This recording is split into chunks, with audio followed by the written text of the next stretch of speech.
Welcome to the Three Seeds Natives podcast, where we believe it takes 3 seeds to germinate great ideas. Seeds 1 and 2 are Stephanie. Hello, and Elizabeth. Yo.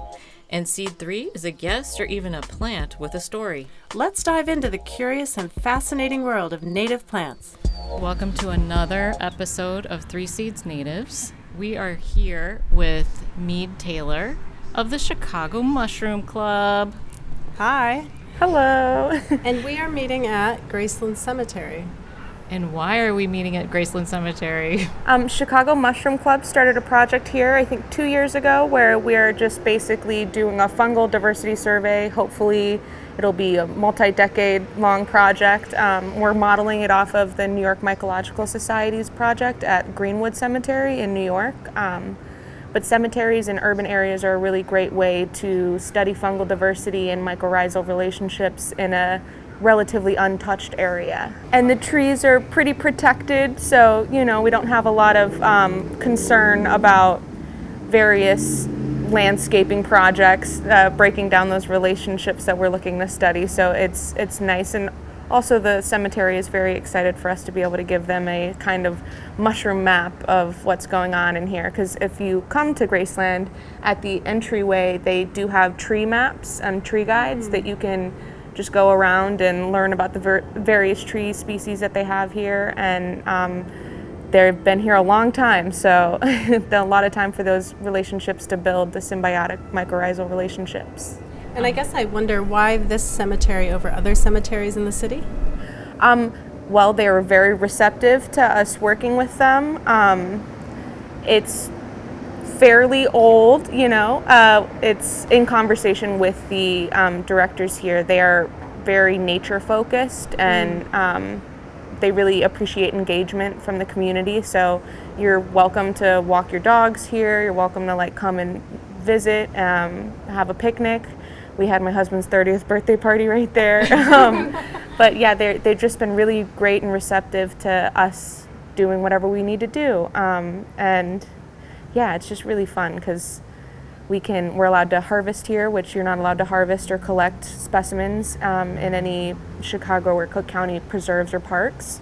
So to be able to really get into the study itself and DNA sequence things and just do the work that we want to do, this was the perfect place for us.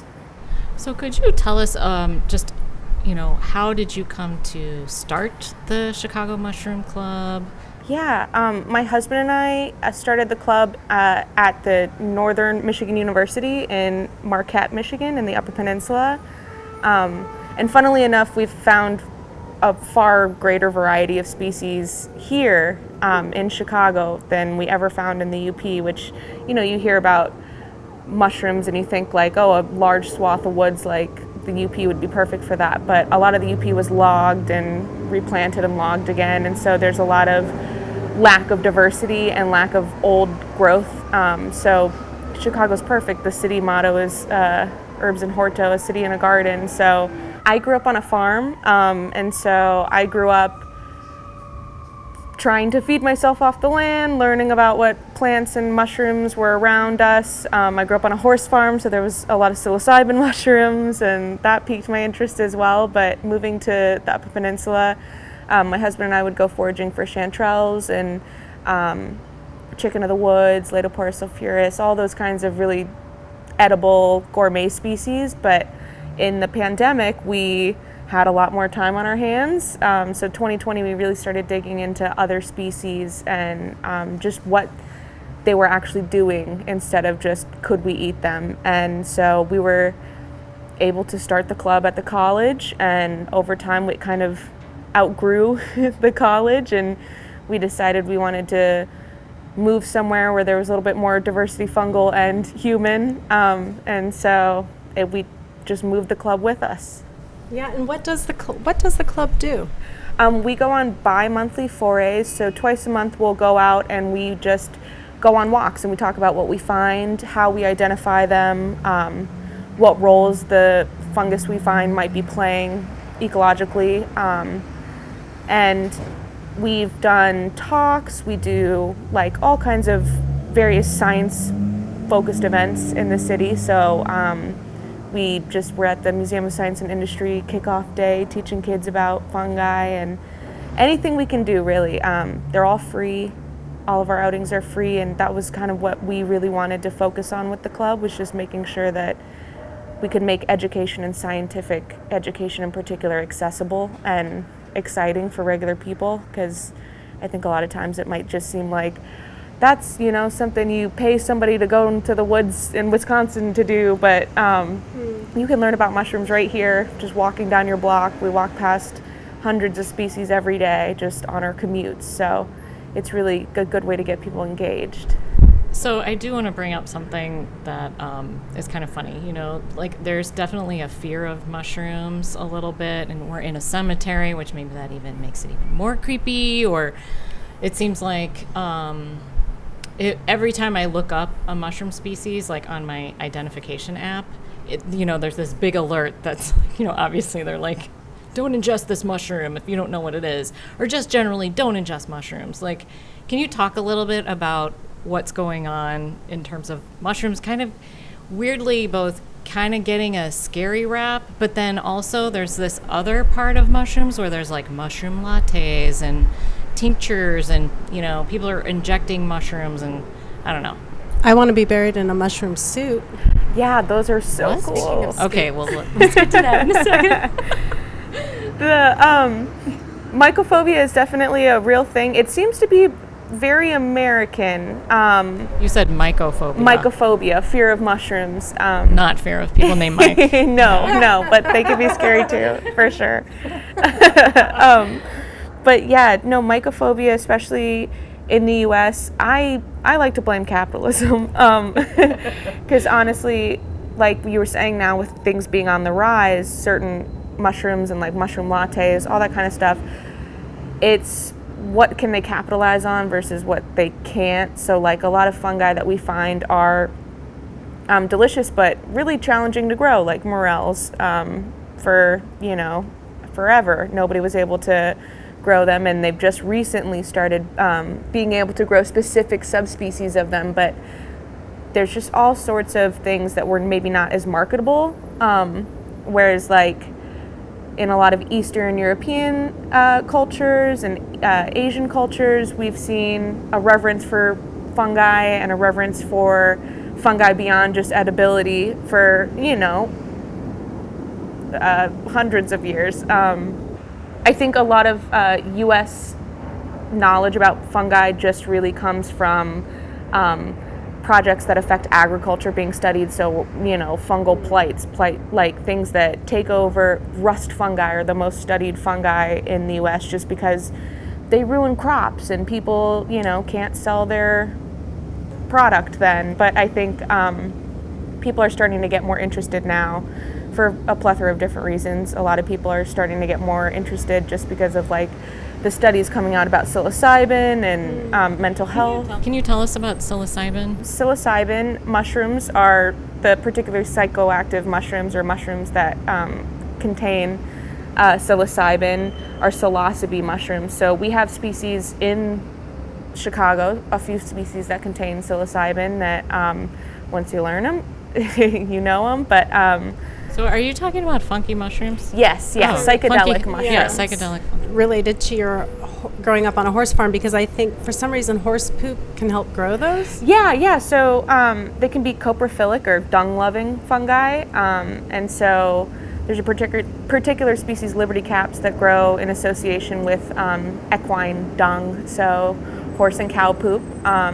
And I remember being a little kid and seeing flashlights in my backyard coming through my window and being like, what's going on? And my mom was like, don't worry about it. And people are tripping. Yeah. Later, as a teen, I led my own little mushroom tours. But that was just, and it's funny, like meeting people when I was that age that would be like, oh yeah, I think I've been to your farm before. It was like, oh, we have you. It's a whole other world. Yeah. Wow. Okay. There wasn't a lot of places to find horse dung in Florida. Well, and thank you for defining that. I also would like to ask about mushrooms in the ecosystem, but before we get to that, my understanding when I think of mushrooms, I heard that, I think it was an early botanist who was trying to classify mushrooms, and they were neither plant nor animal. And am I understanding right that they were categorized as chaos? Yeah, originally yes, but they are now kingdom fungi. So I love the idea of chaos, Yeah, they a lot of ways they're more closely related to us than they are to plants, but Can you talk a little bit about that? That's really interesting. And is that why they have such a meaty flavor? possibly, yeah. Well, that's the thing, is the kingdom fungi is such a wide range of genera that the more we learn about them, the more we learn that we don't know anything about them. We're just starting to genetically sequence the majority of species that we find, even though we've known for a long time that 90% of plants have or benefit from some kind of mycorrhizal or symbiotic relationship with fungi. But yeah, they have been around doing a lot more work than we have been aware of for a very long time. Yeah, so what is the work they're doing? Yeah, so fungi have a lot of different classifications. They can be saprobic, where they are just breaking down dead or decaying dead things, so returning unused nutrients back to the earth and into a usable nutrient or form. And then, so that would be like the fungi that you find in wood chips. They're decaying that wood and eating it and turning it into... And also that would be what I would be buried in, right? Yes, Okay, yes, thank you. a saprobic fungi suit, yes. But there's also parasitic fungi, which are fungi that attack other plants, animals, bugs, and parasitize them.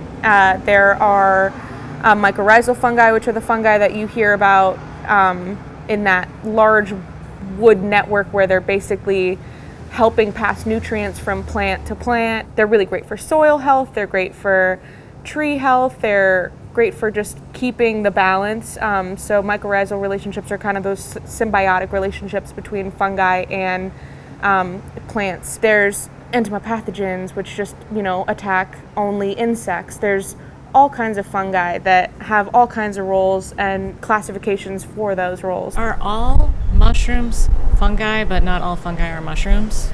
Well, yes. So mushrooms, when we talk about mushrooms, people generally are talking about a basidiomycete or a club fungus, where you see a stipe and a cap, versus like ascomycetes, which are cup fungi.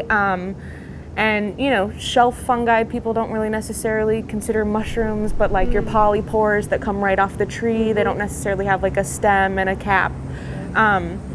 But I call everything a mushroom. So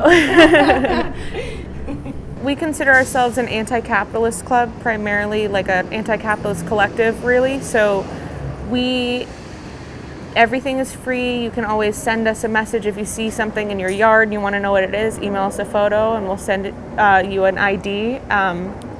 But we just really think that it's important that people have access to this kind of education, because you don't need a degree to know what you're looking at. You don't need a 4-year program to identify the fungus in your yard. There's a lot of tools like iNaturalist that are great for not only identification, but you can contribute to citizen science as a whole, where in this current administration there's a little lack of funding for scientific endeavors, particularly those that don't have a huge capitalistic goal. So, if it's not something they can develop into a medication or an agricultural product, it's not getting a lot of funding. And so we've been really trying to encourage people to use things like iNaturalist, where you can observe a fungus, post it on iNaturalist, post your photos. It will get identified by experts like me or Dylan or, a bunch of other people. John Plishke, probably, that's like an inside joke. He identifies everything on iNaturalist. But Super identifying. yeah, no, he really is, a fungus in particular. Shout out to John. No, but my husband did. And he said he really loves to run up the numbers. So, So funny. yeah, I think it's like a game for him. I'll be meeting him at the Ohio Mushroom Festival this year. We really encourage people to use iNaturalist, because not only is it a great resource for you to learn about identification, because I'm a hands-on learner, so posting my photo and having someone come through and help me identify what I actually already saw, handled, smelled, everything, really helps cement those IDs in my head versus, just trying to look at pictures in a book, which can be challenging. And I mean, Take a really long time. yeah, and the thing is, fungi, they're not homogeneous. They don't always look the same. We're probably going to see the same species a bunch of times out here in a lot of different growth forms or a lot of different parts of its life cycle. So you can see there's a lot of variability that can make it really challenging, but once you kind of get a good feel for that mushroom, it makes it a lot easier. And that's why we love iNaturalists, because there's people who have seen that fungus in every stage of growth. On top of that, that data that you add to the iNaturalist data bank by posting your finding and where it was can be really important. Like, we've been able to make some important finds in Chicago, things that haven't been documented in the city or in Illinois proper in decades. So we found Inocybe astrospora here, which was the first Chicago record and the first Illinois record of it since 1943. And using tools like iNaturalist, we're able to post that finding and then have somebody who's maybe studying it reach out to us and be like, this is important, will you, collect that and send it to me? Because scientists can use your observations and your posts as data points for real research projects. So you don't have to be in college or on a project to be involved in the science. You can just be contributing in whatever small ways you can. I did want to talk a little bit about the variety in terms of how a single species can look over its life cycle and how just amazing that is. Yeah. Like, if you're, in Wisconsin recently, I saw it was a piece of wood that was like buried under a lot of jewelweed and some other plants, and it had these little red dots on it, and at first I thought they were insects, and then I realized this is the beginning of a mushroom, like the very baby beginning, but like as red as her red mushroom earrings. Oh yeah, if you see a small club fungi, I call those pins when they're just starting out. That's why I always tell people, like, look down when you're on your commute, because you never know what you can watch develop over time. These fungi just seem so intelligent because there's almost like micro evolutions within a fruiting that you see happen right before you, just because it's not getting light from this side, it's not getting light from this side, so it figures out a way to get to whatever it needs, or it wasn't growing with ideal oxygenation, so it'll come up with different forms. There's a lot of fungi that are technically in aborted form because conditions weren't ideal, so they just decided, I'm not going to waste that energy and try to fully open up. I'm just going to kind of stay a little ball. But there's just all kinds of different things that we can witness that if you were just looking at a textbook photo of one fungi that you're trying to find, it might not look anything like that when you actually find the mushroom itself. That's because of the stage and or its response to its natural environment? Yeah, so environmental response, environmental adaptability, as well as growth development, because a lot of these mushrooms, like ink caps, do what we call deliquesce. So as they age and they're prepared to spore, which when you see a mushroom, you're seeing a fruit, basically. You're not seeing.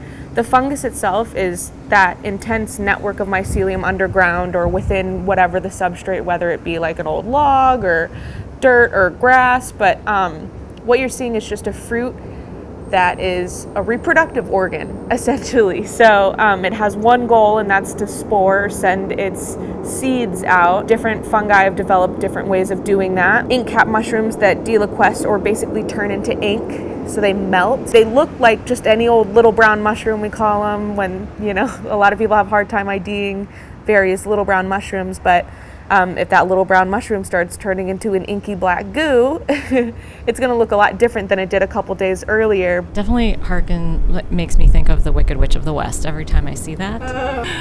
Various hygrocebae remind me of the Wicked Witch of the West. There's a lot of different fun species that just like you were talking about, seeing that bright red mushroom. We have Phlegmaceum velicopum here, which we found along the Chicago riverbank, and it's just beautiful purple, hairy, orange, silver. It's crazy. And, we found bluets here and lepistonuta, and they're like a lavender-y color. There's bleeding fairy caps. They're pink, and when you cut them, they ooze bright red blood. There's all kinds of really fascinating colors and One that I was just introduced to recently is, I don't know the Latin name, but dead man's fingers. Yeah, I was just going to say, last time we were here, there was a little boy with us, and dead man's fingers are Xylaria polymorpha. So they're a Xylaria species, but polymorpha because they come in a lot of different physical morphologies or just the way that they look. But for the most part, they look like zombie fingers coming out of the ground. And so there was a little boy with us, and he screamed every time he saw them.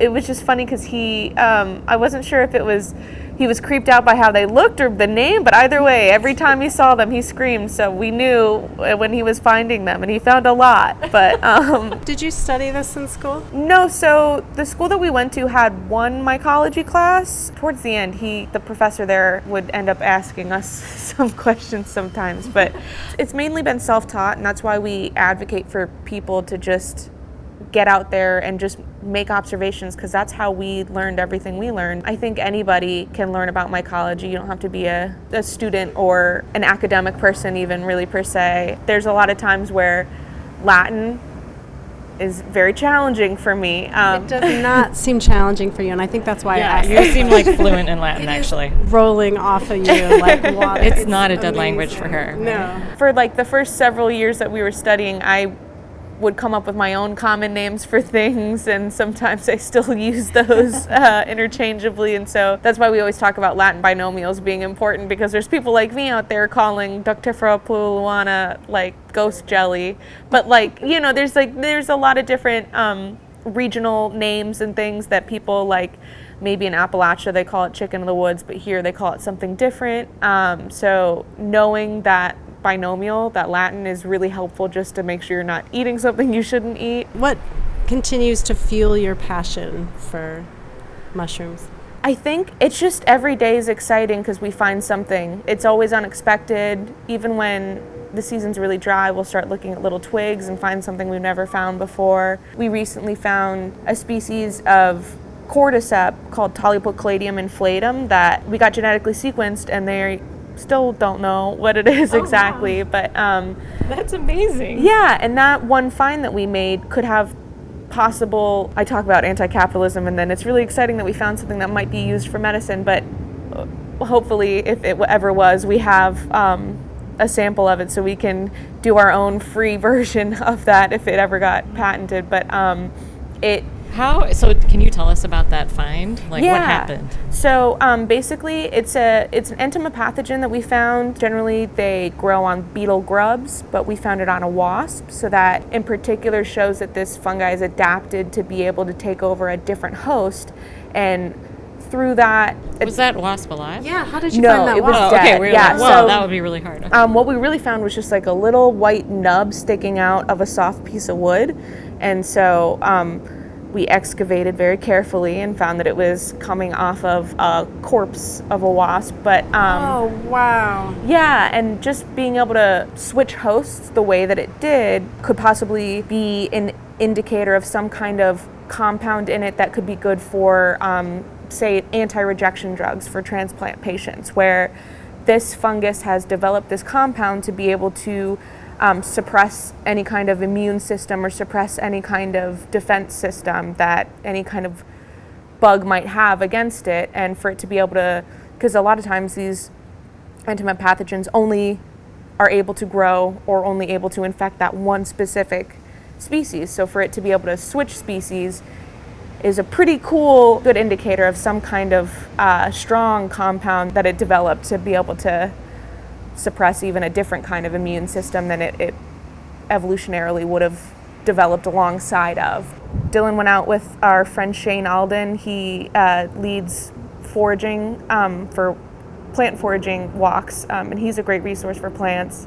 I'm not a plant person. I'm more of a fungi person, but they just found it again. I think it was only the second time it's been found in the area. You say you're more of a fungi person. Do you ever think of yourself as a fun gal person? I do hear that all the time. Less than you think. Less than you think. There's a book called Mushroom at the End of the World that I suggest a lot of people read because it talks about kind of like the ethnomycology behind foraging and behind classism. And it's a really interesting read. Just a lot of people have been poisoned or like died needlessly because of classist or racist exclusionary tactics within mycology, like people not sharing their knowledge with immigrants or not sharing their knowledge where, you know, species can look the same here as they do in Eastern Asia, but be a completely different species and, you know, and in toxic results here because it's not the same. So we just really encourage people to share their knowledge with anyone that comes along, just because we all live here. We're all, you know, working towards the same goal. So why not share that knowledge and share it freely? Right, and foraging is so empowering to be able to get your own food. And it's a necessity for some people, especially now with the rising cost of food. That's where at least my particular interest in mycology really started, was just food insecurity, being a broke college kid and being like, well, I don't necessarily have money to buy groceries this week, and the Upper Peninsula of Michigan didn't exactly have a robust food pantry system, so learning what I could forage and what I could cook really, really helped. And I think sharing that information is important, because at the end of the day, if you're not sharing with like a commercial harvester, you should be good. Everybody just takes what they need. And so we try to teach like the ethics of foraging as well when we do. We didn't plant it there. It's been there a lot longer than we have. So why not share that with each other? Mm-hmm. What are the rules on foraging? Is it sort of, are you able to gather stuff from public spaces, or? Legally in Cook County, you cannot forage in any preserve or park. Nobody has ever yelled at me for foraging in their yard. People are generally pretty excited when I let them know, hi, this is like what I'm looking at and you should try it. But there's parks, like state parks you can forage in. People can ruin things quickly by over harvesting and commercializing things and trying to like, you know, I never advocate for people selling wild mushrooms at a farmer's market where you can teach somebody to forage and let them forage. I mean, one of the times that we came out on an outing here, we found a giant chicken of the woods, and that's the thing, a lot of these fungi grow in huge patches, so share them with your friends, you know? That's like another, I think, rule of foraging for me is don't take more than you need. And my husband and I are vegan, so we do eat a lot of mushrooms. And so does like talking about mushrooms make you hungry? Or not so much? Well, I'm pregnant, so I'm always hungry. But yeah. Speaking of being pregnant, do you think, without giving too much away, do you think your child's name might have something to do with mushrooms? Or? Yes, he is named after one of the first species that we came across. Together? Yeah. The Latin? Yes. Okay. But it works. So it works. Okay, we look forward to that update. When you're ready, obviously. Yeah. It works in a human name way. I'm so excited. I might ask It's not going to be Mike, I'm pretty Yeah. sure. It's not gonna be Mike. I mean, he'll be born next week, so he'll find Can it. you believe this? We got to interview What a her. bold woman. And now she's going to like lead us around the cemetery. She is strong. Well, they say squatting and getting down to the ground is supposed to be good to help the birthing process, and I've definitely done a lot of that during this pregnancy. Let's just not jumpstart it, because neither of us are schooled in the. Yeah. All right, let's go for a little Yeah, let's walk. go wander. So there's like one lone. Oh, yeah. This is a Copernellus section mycacii. I'm the top identifier for it on iNaturalist, or observer of it on iNaturalist. But this is one of those ink caps. So, like we were talking about, it will deliquesce, or as it ages, melt into an inky goo. But right now, it's just kind of starting to turn, so you kind of see a little bit of the ink come off on my finger. But that's from, it's starting to spore. And yeah, these guys, they will stain, so my hands are always kind of covered in black goo. But identifying features for it, or it has when it's younger, mica, or like little white flakes on the cap. It's a little brown mushroom with a nice light colored stem, and it'll come up in clusters. So there's only a couple right here. There's a few right here hiding. But yeah. Oh, actually, these are. Are those different? Yeah, these are a mycena of some kind. Mycenas are a little harder. Getting the camera out. Yes, I always have to take good ID photos, but yeah, so this one, you can kind of tell it's different from the last one we were looking at, because like Wow. The underside is totally white different. gills and almost like a translucent stipe, or like that stem is kind of like almost glowy, clear. But yeah, that's a mycena. So are either of these native to Illinois? Yes. Everything we'll find will be probably native. The only invasive species I think that we have, and I've never seen it in here, but it's the golden oyster. Okay.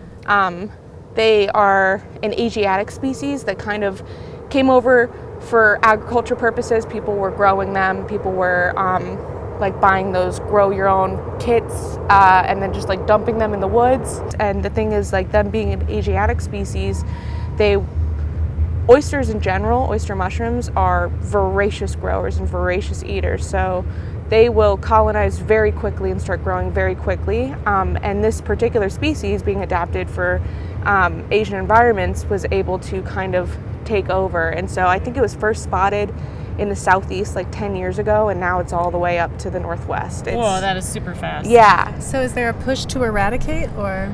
We only just now have like definitive proof that it's invasive, because I mean it takes time to be able to produce those studies. Yes, all the mycologists I know are like, get rid of them. Yeah, they just take up resources, and it's a bummer, because you'll go to some spot that you've been going to for years and suddenly all you find is golden oysters. A couple years ago, we're visiting my aunt's house for Christmas, and I got in a fight with my cousin because he was like, oh, well, I had an acre of land, so I just plugged it all up with yellow oysters, golden oysters, because they were, all the trees, I plugged them with golden oysters because they were growing so quickly. And I just thought, oh yeah, I can have mushrooms whenever I want. And I was like, you could do any other species. How do mushrooms propagate? It is by spores, and then is that a windborne thing, or that's a soil, or?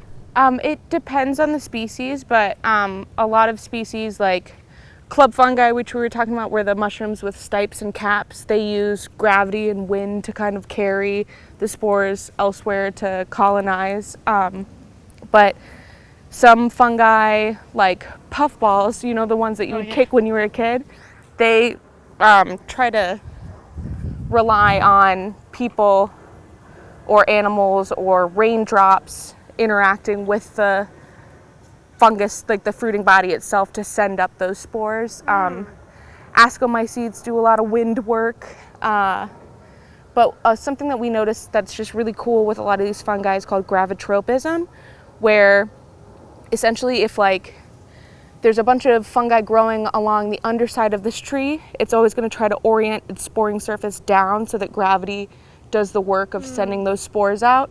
And if the tree branch were to break off and they were to continue growing, they would change the orientation in which they were growing. So you'll see them growing in two different directions on the same log, and it's just because they have that like adaptability. And I just think that's so cool. That is really cool. But we found like Morchella morels along this ridge here. It's not the season now, they're past, but that's another mycorrhizal fungi that, you know, needs years of establishing time to be able to build that symbiotic relationship with either trees, grass, various plants. So a place like a cemetery is awesome because they have that time, and especially here they let us harvest them. So yeah. What's your like policy on if you would harvest it or not, knowing that it takes so long? Does it affect the chances of another morel growing there if you take the fruit, or does it not matter really? No, so that's why we call them fruits, because it's like an apple on a tree, right? Where if you take that apple, especially with mycorrhizal relationships, like we were talking about, those fungi don't depend on as much on the fruit on the sporing to reproduce is like they're already there. The relationship has been established for years, so it's going to keep coming back in that same place. There's a yard in Boys Town actually that I go by that will have just one single morel growing at a time, and I'll take it, and it'll, a couple of days later I'll go back and there'll be another one. Oh, really? Yeah. When you're doing your research, mushrooms growing on gravestones or next to... Yeah, well, there's like... Do you leave them, or...? Yeah, so I don't see a lot of like edible fungi growing on gravestones necessarily. There's lichens and stuff that grow on graves specifically. There's a fun entomopathogen that was with those 17-year cicadas. Oh, really? That, yeah, if you saw, there was a bunch of those cicadas would have like white tummies. Speaking of cicadas. Yeah, that's why I'm always looking at them, because sometimes they'll have like the remnants of the fungus in their butt area. Yeah, but it's like like they're, I don't know, bug or entomology terms necessarily, but I do know that those cicadas, this fungi developed evolutionarily with them to not only remain dormant for the full 17 years underground with them, but they also learned that in order to reproduce, they needed to get the cicadas going, and so they produced psilocybin and amphetamine compound to basically make the cicadas more frisky and pass the fungus around, because it's a sexually transmitted fungus. That is amazing. And I just think that's like pretty cool that this fungus was like, you know what? Let me think, how can I get these guys going? So that's the explanation for all that wild activity? Or sometimes? It's probably a good part of it, but it's definitely... I love that they were just like tripping and hopped up. Like, yeah, ready to go. So this is Schizophyllum commune. This is the most common fungus on planet Earth. It's on, I think, 6 out of 7 continents. Wow. But it's really cool. It's got this fuzzy cap, this sort of wrinkled sporing surface. And then we also have some cankers here. Hypoxylaceae. Are cankers fungi? Yeah, these black dots are called canker fungi. The baby ate the Latin. I can't remember the Latin right now. This species is super common, but also this species is a really great queer species. I always talk about how nature is queer because one of the reasons it's so prolific is because it has over 23,000 different mating types. So basically it just does what it needs to get by and finds who it wants to pair with. And its adaptability in changing sexes or mating type has made it able to colonize everywhere. I think, aside from Antarctica, which it could be there, we just haven't explored enough yet. But do you feel like you're a kindred spirit with mushrooms now that you've learned more about them? Yeah, I think people always ask me how we find them, and I just talk about how you can kind of just feel it, and maybe that's the kindred spiritness. But in the UP, I used to call myself kind of like a truffle pig because I could just smell them. So I think maybe there is something to them revealing themselves to people who really want to see them. Mm-hmm. Yeah, matsutake season, I'm literally on the ground smelling around. And it's funny because a lot of these really edible mushrooms that people, or gourmet matsutake, high valued mushrooms like morels, I think they stink. I think they smell so gross, but it makes them really easy to find. But that's what, the stinkhorn mushrooms knew, that the best way to attract insects to spread their spores for them was to smell like rotting flesh. So I think they're doing a lot of work. That's why it's also always important to smell every mushroom you find, because that can be a really key identifying factor. Oh. I always tell people, taste, touch, smell, everything. You can nibble, chew any mushroom, spit it out, and be fine. That's very, very hot tip. Yeah. That was a lovely foraging walk, and now it's time for the plant reveal. Actually, the mushroom reveal this time. Fungi reveal. So, the format. we're not going to be able to guess it at all. So That's so just true. share with us, like, what's your most interesting mushroom you want to share? So I think just for your wonderment, the Phlegmacium velicopum, the midnight cortinarius that we find along the Chicago riverbank, it just looks like something out of like a trippy dream. It's crazy. It's got rust orange hair or cortina, like a web cap is what they're called, because they basically form these like webby tendrils to cover the cap, to connect the cap to the stipe. But when they're older, they become this like deep purple, black, galaxy, silver colored. I mean, when you look them up, they just look crazy. But we've only found them, I think, 2 years in a row, and then we haven't found them since. So they're just super extra magical and mysterious, and we've tried to figure out what they could be mycorrhizal with or what they're growing on, and we just haven't really necessarily been able to pinpoint it yet. So I think that's just the coolest, most magical species we've come across so far. Very cool. Yeah, it sounds elusive. Yes. Yeah. Thank you for not being elusive. Thank you for meeting us in the week before you give birth. I really Yeah. thank you so much. If I sound very winded, that's why. He's Not on my lungs. But No, you're less winded than I am. So, yeah, thank you again. It's really been so fun, and we look forward to finding out what your little. I'm not going to say your little fun guy. Well, it could be your fun guy. Who knows what his name is soon. We'll have him on outings, so you'll see him soon if you come to a Chicago Mushroom Club meetup. Check the summary of this episode for all of the links and how to get more information about the Chicago Mushroom Club. Yeah, thank you for having me. Thank you.